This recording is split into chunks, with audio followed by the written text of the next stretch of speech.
എൻ്റെ അവകാശം. അടുത്ത ക്വസ്റ്റ്യൻ, സഹജീവനം സ്നേഹഗ്രാമം ഏതു വിഭാഗത്തിന്റെ പുനരധിവാസം ലക്ഷ്യമിടുന്നതാണ്? സഹജീവനം സ്നേഹഗ്രാമം ഏതു വിഭാഗത്തിന്റെ പുനരധിവാസം ലക്ഷ്യമിടുന്നതാണ്?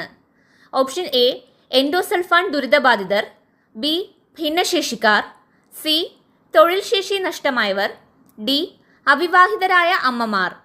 ആൻസർ ഓപ്ഷൻ എ ആണ്, എൻഡോസൾഫാൻ ദുരിതബാധിതർ. സഹജീവനം സ്നേഹഗ്രാമം ഏതു വിഭാഗത്തിന്റെ പുനരധിവാസം ലക്ഷ്യമിടുന്നതാണ്? എൻഡോസൾഫാൻ ദുരിതബാധിതർ. അടുത്ത ക്വസ്റ്റ്യൻ, പതികാലം എന്ന കവിതാ സമാഹാരം ആരുടേതാണ്? Option A K Rajagopal, B T N Gopikrishnan, C doctor Sheeja Vakkom, D Alamcode Leelakrishnan. Answer option A ആണ്, കെ രാജഗോപാൽ. പതികാലം എന്ന കവിതാ സമാഹാരം ആരുടേതാണ്? കെ രാജഗോപാൽ. അടുത്ത ക്വസ്റ്റ്യൻ,